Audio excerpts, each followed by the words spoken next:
Hello and welcome to the Everything is Black and White podcast. It's time for the Mulliner and Musgrove show. We are back together once again. It feels, Sam, like an eternity since we last did this show. I don't think it's been that long, has it? Such is the nature of 3 game weeks. I'm afraid you fail to fit me in when the schedule is as tight as that. But yeah, just the one this week. So here we are, and yeah, we're in a good place.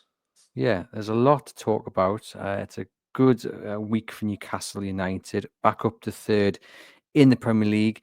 All eyes on that game between Nottingham Forest and Brentford on Thursday. Sam, how are you feeling about the race for the Champions League? Confident? Pretty chilled. I'm chilled anyway. As I've said before, if we get Champions League, great. If we don't, I'm not going to cry about it. It is what it is. We've still had a great season, but I don't think we'll be in the Conference League, which is our kind of fallback, fail-safe kind of thing for winning the League Cup. Yeah, it'll be Champions League or Europa, I think. But yeah, you would make us one of the favourites to get in the top five, wouldn't you? And rightly so. The home games are going to be crucial, though, especially that one against Chelsea. Any look in the ballots yet? What do you think? No.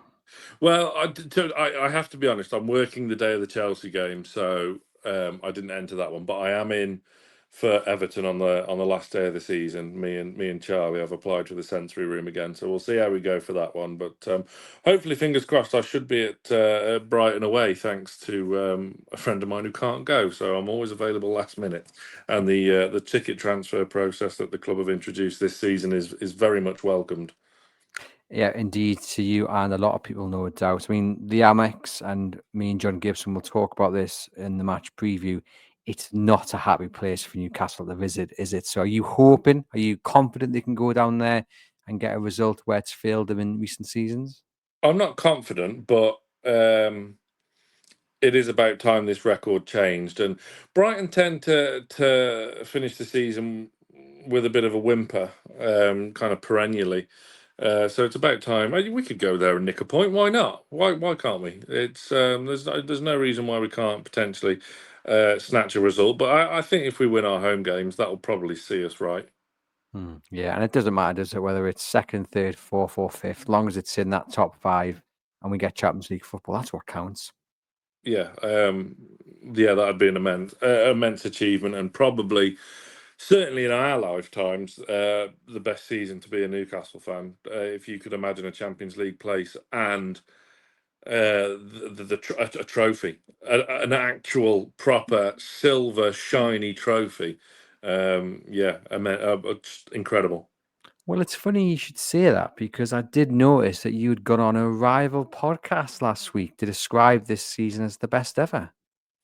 Yeah, well, it is. Is it not? It's certainly in our lifetime. Well, I'm not. Um, Well, I'm not debating about whether it's the best ever. I'm just making the point. You went on another podcast, Sam. yeah. Treacherous, that.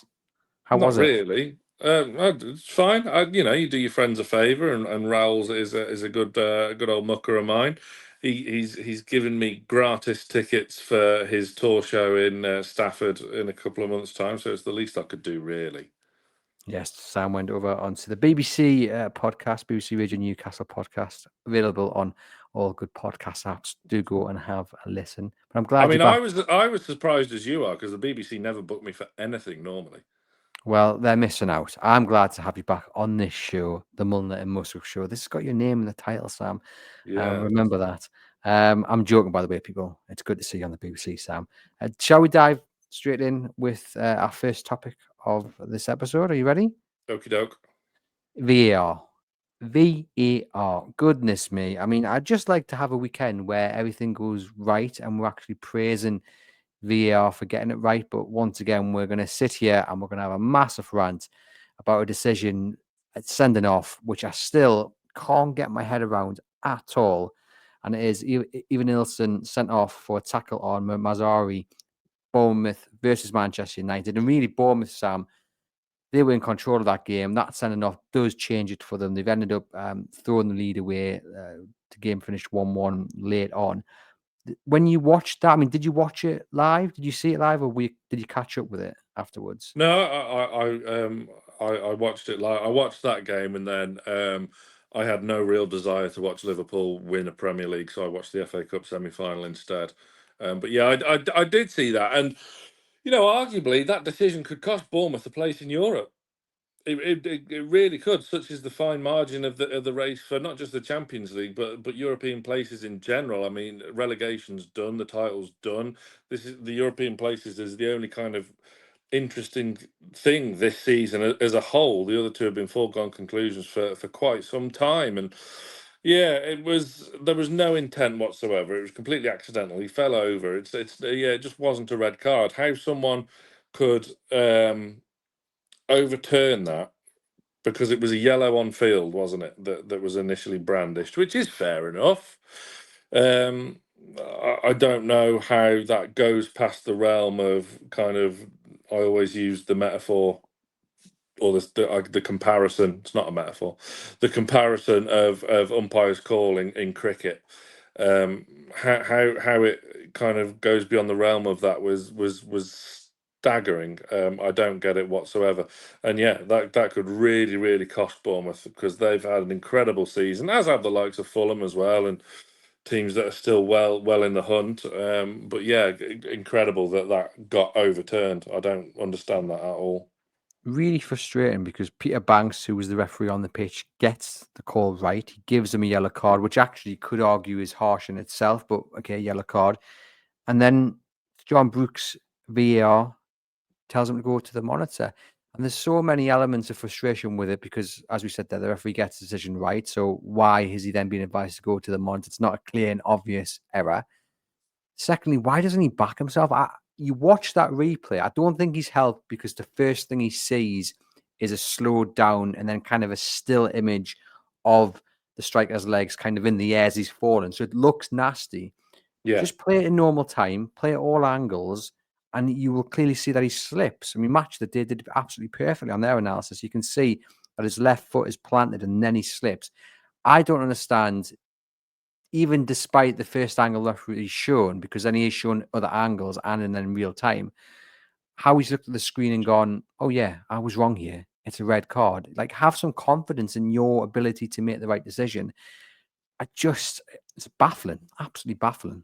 Yeah, I mean, it'll be interesting to hear the audio on the inevitable Howard Webb and Michael Owen snooze fest that will follow. But yeah, if I was Peter Banks, I'd stood at that monitor. I'd be like, "Nah, mate, I've got that spot on." Like, what has Um, he seen? What has he seen on the monitor? Like, I I mean, don't get whether it. or not it's kind of peer pressure in the air, and when obviously things always look so much worse than what they are when slowed down.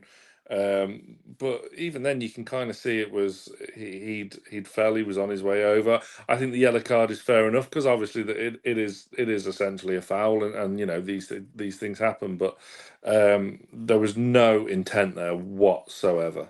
Well, scrap the question about Peter Banks, the referee. Ask the question about John Brooks sitting down in Stockley Park. What has he seen to advise the referee to overturn it? I've looked at it several times, looked at it before we came to the studio today, and I still just don't get it. I don't understand what they've seen. Um, If anyone watching and listening understands why he's been sent off, do let us know in the comments because I'm sure Bournemouth fans would like to be explained to them as well as us. I'm just at a loss. I mean, my level 6 from the Shropshire FA in officiating probably, isn't wholly up to scratch when trying to criticise referees. However, I agree with you. I don't know. I don't know what he's seen there to kind of trigger that decision to overturn an on-field call, which is but just not a clear and obvious error. It's not an error, let alone a clear and obvious one. Yeah, baffling, and I have sympathy for Bournemouth, especially if it does go on to cost them European football, and because that is very much 2 points dropped. Man United were barely in the game up until that turn, but it did change the course of the fixture as a whole, and yeah, Bournemouth will be fuming. I'd be very interested to hear. I don't know if you know or whether anything has come out since, whether they've put an appeal in They have for the red. yes, they have appealed it, so Good. we will see what happens there. Because it has to be. overturned. Although Danny Murphy on Match of the Day 2 said that he doesn't think it'll be overturned. Although he didn't agree with the decision, he doesn't feel like they will overturn it. Shea Given does think they will get off with, or he says they should do anyway. Just So really, really baffling. straight red is 3-game ban, isn't it?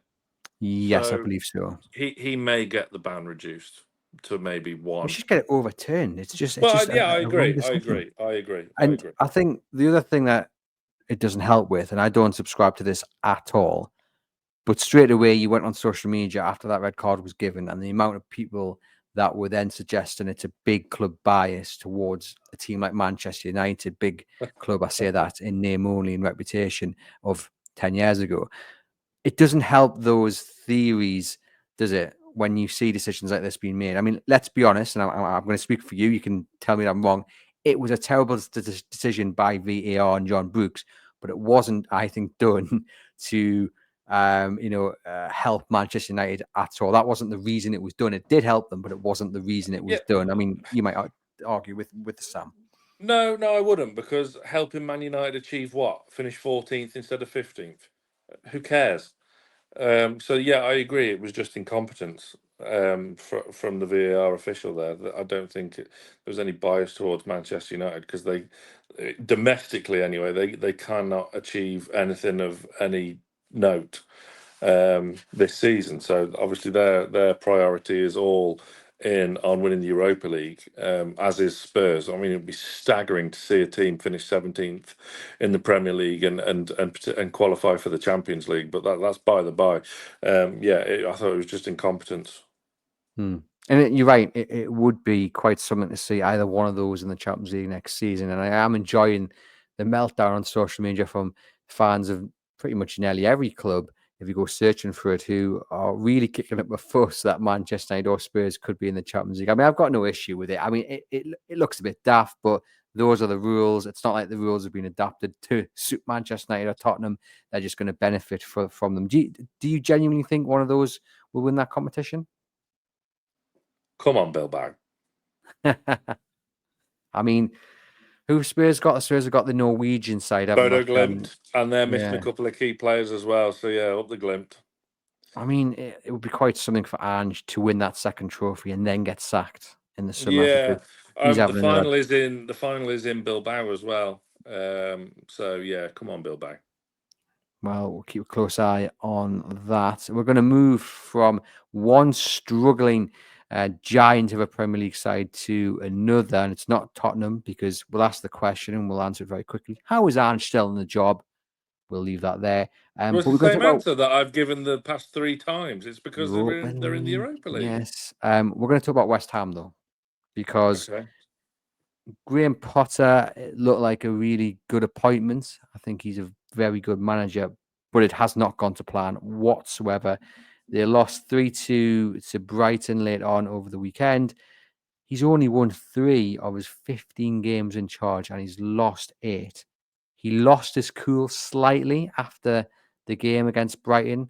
He was asked about positives, and he was quite abrupt with his response, although much more respectful than Ange ever is to journalists. But Graham Potter said nobody wants to hear anything about positives. We'll get on to kind of his reaction to the Brighton defeat, but as a whole, Sam, what do you think has gone so badly wrong for him at West Ham, and do you think he's under a little bit of pressure? You missed out the point about Fulkrug as well the week before. Him coming out in the post match, criticising the team as a whole. Despite everything, I think it's a bit of a non-story, because I just think this is a classic case of a team having a below par season that can't achieve anything. They're safe from relegation. They're on the beach. I think this is a classic case of a team that's just done for the season and they're on the beach. That's certainly the vibe I get from watching West Ham, and I think Potter has got a lot to do in the summer. I don't think his job is in jeopardy whatsoever. I think they'll be busy in the summer, kind of clearing players out that maybe don't want to be there anymore, and bringing players in that will kind of fit the mold for Potter's style. But yeah, I don't think his job's in any jeopardy. I just think they're done. they're done for the year. They're on the beach. I think he has to start well next season. And for me, I agree with you. I think the beach is something that maybe is in their minds. But also, I think it is a little bit worrying if you're a West Ham fan because when a new manager comes in, you expect to have that bounce, and it hasn't happened. But you also expect to have a kind of bit of is fight the right word, kind of the message to get out. You know, you want to be part of my project in the summer, following season, then go out and fight for your players. And it just looks so disorganized and so disjointed. I mean, they are awful. Of course, Newcastle United lost to West Ham under the previous manager. I mean, if they rocked up on That Saturday, I'd probably back that Newcastle to lose as well. But that just remains the biggest mystery, and there's I been a know. few around But he must have Newcastle. a worse record than Lopetegui. I mean, Lopetegui. I'm not looked at it. But the point being is, I get where you're coming from with the whole beach, but also I think it is a little bit worrying that there's just no one's kind of stepping up to the plate and trying to prove a point. They're just fizzling out. I agree that he has to start well next season, but yeah, I'm adamant they're just on the beach and that's it for the year. It's been very disappointing. It's been a muddling season with getting rid of Moyes, bringing in Lopetegui, and then Potter. They're craving this style of play, which they brought these two managers in to achieve, but it's not getting results. So maybe they shouldn't have got rid of Moyes again. I don't know this quest for. I mean, I understand it because you could kind of vehemently argue that Steve Bruce kept us in the league that one season with a pretty meagre style of play. Rafa did the same too, but I mean, Steve Bruce would have eventually took us down were it not for the takeover. But yeah, West Ham, they'll be fine. They'll spend probably. They'll make a couple of good signings. They'll make a couple of shocking signings, and they'll finish mid-table again next season. Could we persuade Jarrod Bowen to move to Tyneside? Do we think? No, Think he's locked in at West Ham for his career now? yeah, he's got a job there for life. Hmm. But you have to hope that he looks at it and says, "Okay, I've won one trophy. I want to win a couple of more. Maybe Very good Newcastle player. United, But very very good player. But we can do better. we can do better than Jarrod Bowen." Yeah, Interesting. Go on then. I mean, assuming which position you would be playing him in, and who on the would right. you see? Right. So on the right. So Brian Burma was better than Jarrod Bowen. I've never once said I wanted Brian and Burma. Okay. Come on then. This is going to be some far-flung name from La Liga No, or, it's or the not. I've mentioned Bundesliga. it plenty of times before. Takakubo from Sociedad. Okay. Yeah, I mean, you have Every mentioned day of that. the week and twice on Sundays. Yes, please get me Kubo, Paul Mitchell, if I, you're I, don't- watching. I like Jarrod Bowen. I think he's a very good I player. like Jarrod Bowen. I've just said he's a very good player, but I think we can do better. And, he's not that young anymore, Bowen. He is. 28. So 28. that doesn't, for me, fit the mould of how we go about our business. We Hmm. we kind of look at slightly younger players, the kind of 23, 24, about to reach their kind of breakthrough peak years. So it doesn't But doesn't really. experience, established. He's had the experience of a final and winning trophies. Are all But it very holds important. it holds no value for PSR. That is very true. That is very true. But hey, look, if he signs and scores the winner in a cup final, then who gives the monkeys, right? It's not going to happen. Well, yeah, but it's not going to happen. Well, Sam, just imagine I'm going to paint a lovely picture for next season. Your first choice pick for that right wing, supplying the crosses to my first choice for the summer signing of a striker. Liam Delap up top and your man on the right providing the assists. Would be a nice way to start the season, right? Why is Isaac injured? Well, rotation. Last 20 minutes of a game. Look, rotation will be crucial next season because it's something we couldn't really do last time we were in the Champions League. I don't want to be going to places like Dortmund again and seeing Livramento play right wing. That wouldn't be handy. Yeah, Delap would be fine as a backup to Isak, or I say backup in very loose terms, as you say, it'll be some rotation involved, and if anything could aid Isak staying fit. Yeah, I wouldn't say no. I mean, I think the kind of closer it gets to the season without Wilson making any real impression off the bench, the closer he gets to the exit door. But he's been incredible for us. There's no getting away from that. But you know, injuries and just it's a shame. I think he can still have a decent couple of years left in the Premier League, but not with a kind of top six side. Maybe I don't know. You look at a Leeds or someone like that coming up, or Everton, someone of that ilk. West Ham, perhaps. But yeah, I wouldn't say no to Delap again. Wouldn't be my first choice, but yeah, I wouldn't say no. One to watch in the summer. What did you make of Potter's reaction after the game against Brighton? Was it just one of those where he said what everyone's thinking? And as you said earlier about the overall point about West Ham, it's just a bit of a non-story. Yeah, I think so. He's probably just frustrated that they lost it in the dying embers of the game as well. It's a tricky place to go at the best of times, Brighton. So I think he's just frustrated with some of the attitude of his players, because it's very, very clear they're on their holidays. Indeed. Well, let's see what West Ham can do in the final few games of the season. And on to our next point then. We're going to talk about Liverpool, champions of the Premier League, thoroughly deserved. Fair to say my prediction about how Slot would do at Anfield this season couldn't have been more wrong. I said he would struggle, and it would take a couple of seasons for him to win a trophy, and he's done it in his first season. He's amongst a very elite few managers to have done that. Off the top of my head, I think it's Ancelotti, Conte, Mourinho. I think there's one other who've won the Premier League in their first season. Ranieri. Have you said Ranieri? Well, yeah, I don't know if he did.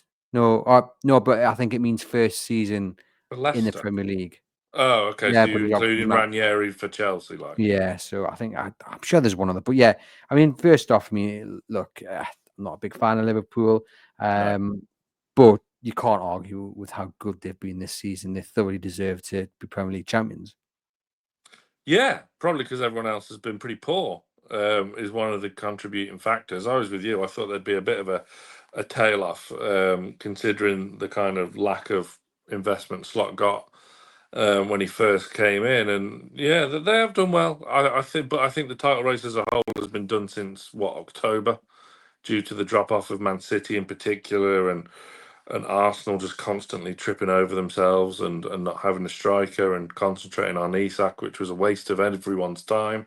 Yeah, it was just left for Liverpool to kind of have a clear run through, and they've took full advantage. Yeah, fine, good for them. So you think next season you are expecting them to find it a little bit tougher? Obviously, we said in the last episode, and I agree with you, Newcastle are maybe only 3 or 4 top signings away from challenging for the title. We expect Man City to come back and right the wrongs of this season. Chelsea might potentially try and launch an attack on the title as well. We have to hope, as not just Newcastle fans, but I guess as football fans of the Premier League, that the title race is a little bit closer next season. It sounds like you're expecting it to be, and Liverpool might struggle. I don't think they'll struggle, because No, they will invest heavily this summer, as will quite a few teams. City will, we will. Um, Aside from that, I mean, Chelsea probably will as well, because they'll sell another hotel to themselves. But aside from that, a lot is dependent on PSR. If Manchester United and Spurs don't get any form of Europe, then they'll be hindered to kind of spend. Aston Villa, if they don't get Champions League, they'll probably have to sell again. So yeah, it's one of those where it's still dependent on PSR. We don't have that issue for a change, and hopefully it'll be an ambitious summer with 3 or 4 top signings, which could put us into a title challenge. Not necessarily win the thing, but to challenge at least. Um, yeah, I'm expecting heavy investment from City and Liverpool this summer, and maybe Arsenal as well, because it's no secret they're desperate for an out and out number 9. Yeah, it's certainly going to be a busy summer with potentially 3, 4, maybe 5 teams battling for the title. One of the interesting things they've done at Liverpool, obviously, they've given Mo Salah a new contract, and I can understand that with the numbers he's got this season. But also Virgil van Dijk, new 2-year deal. He's going to be 34 in September, and his numbers this season are impressive. But it's kind of offset by the fact he's in such a good team, and no one's really got close to them. But we've also seen him at times really struggle with pacey centre forwards. I mean, Alexander Isak has given him the runaround quite a few times this season. £400,000 a week. That's made up of £200,000 basic wage.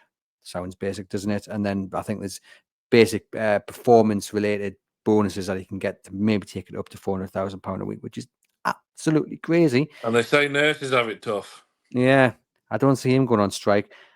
I have to be honest with you. I can't really see the logic behind it. I mean, it's a lot of money, and as good as his numbers are, I don't think he's been brilliant. And I do think there may be a drop off next season. I just think it's a bit of a gamble. I think really at his age.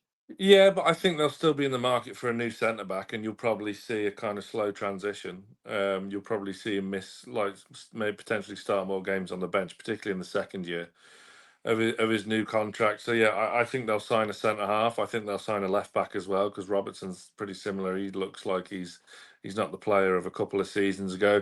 Whether they replace Alexander Arnold, who is the one that probably won't sign a new contract, because as I've said many times before, there is only one team in world football that when they come calling, there's nothing you can do about it, and that is Real Madrid.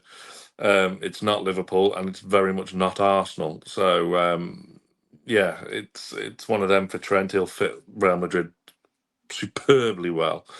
So what do they do there? I mean, the only kind of mainstay you would think was Canate now. So heavy investment for them. They'll also be in the market for a striker. I was at a live score event a couple of months ago when I interviewed Shay Given. John Barnes was also there that night. We had a disagreement because he thinks that Liverpool could offer Newcastle 50 million Darwin Núñez to get Isak, which was just yeah, I just looked at him very, very puzzled. And he likes to talk a lot, but yeah, good player. John Barnes, that is, not Darwin Núñez. I think I'd rather have John Bonds now up front than Nunes, to be honest. Yeah, he's yeah. I mean, I liked him at Benfica, Darwin Núñez. I've got to be honest. I could see why Liverpool bought him. I wouldn't have been against it signing him then. I'm not, I think I said on NFTV I'd quite like him when he was at Benfica because he looked dangerous, but it's just kind of like the no dickhead policy comes into play for Newcastle United, which I hope is very much stuck to. And look, he just has no place. Yeah, just awful, and that deal's just not going to happen. But yeah, I can see why they did it with Van Dijk and Salah. It makes sense to me. I don't get kind of love hearts in my eyes when looking about Van Dijk, because the way people go on about him, like he's just Paolo Maldini, like, and the best centre half in Premier League history. I mean, he's not even in my top 5. So it's centre backs just aren't what they were. So yeah, very good player, just not elite. He's a very good player, but one that I absolutely despise because I think he's such a dirty player and he He gets gets away away with with it as it. well. Yeah, he And does. he gets away with it in the world of VAR. And it's just like, Yeah. how can you elbow or shoulder, sorry, it was Gordon to the floor? Then there was one against Brighton, and then Oh, there's was been loads. Charlton against Spurs a few weeks back. And it's like, he's not even hiding anymore. He's just doing it and getting away with it. And that goes back to the first point about VAR not doing its job. And maybe if you're a conspiracy theorist, big club bias, but we'll not go down that path again. But yeah, interesting that they've signed him to a new 2-year deal on such big money. Let us know in the comments your thoughts. But I guess what we're seeing is players are playing for longer. Fabian Schär, for example, has signed a new deal, and will have ambitions alongside Dan Burn to be Jamal first choice. Lascelles has had his 1 year triggered as well, which has kind of Yes, crept under the radar. I mean, not many people will be a fan of that, but I am. I am a staunch Jamal Lascelles enthusiast. I always have been. Is he top of your top five centre backs in the Premier League? Maybe in Newcastle Premier League. But look, but no. if he can replicate the form he had before he got injured, then we'll be laughing. But I'm trying to think what actually are my top five. Rio Ferdinand, despite being a complete melt, is number one. John Terry, Tony Adams. Vidic. No, I didn't like him. he just always used to get his pants pulled down by Torres, didn't he? Did he? Anyway, I thought. Anyway, I thought he was decent. Sol Campbell as well. Before we had him, because he was awful for us. But Sol Campbell was very good for Spurs and Arsenal, and even for Portsmouth actually. Yeah, he'd be up there. Any non-English ones? Yap Stam maybe. I was sitting next to him in the queue to get into Wembley. Yap Stam, not the last final, the final before that. Oh, the last final. I forgot. I walked straight past Steven Gerrard. There you go. Well, this time round, I was stood next to Matthew Upson. Is he weird to get in for? I think it was BBC. He doesn't make my top five either. Interestingly enough, maybe next year I'll get a stand next to a striker in the queue. Who knows? Who knows? Who knows? Sam, maybe next year you'll get me a media pass. Well, we can only hope that we get there and then cross that bridge when we come to it. I was going to sign off there, but actually I'm going to ask you another question. Top five this season in the Premier League, obviously Liverpool champions. Let's do second, third, fourth, fifth. Go. Arsenal, Man City, Newcastle. Heart says Forest, head says Chelsea. No, I don't think Chelsea will do it. Villa. That opinion will change if Chelsea do turn up at St James's and get a win. But they've got Liverpool next, then they've got to come to ours. I don't think Chelsea will do it. So it's East Midlands versus West Midlands for me for the final one. Forest and Villa. And Forest and Chelsea play each other on the final day of the season, which is quite interesting. Yes, they do. And it's at the City Ground as well, isn't it?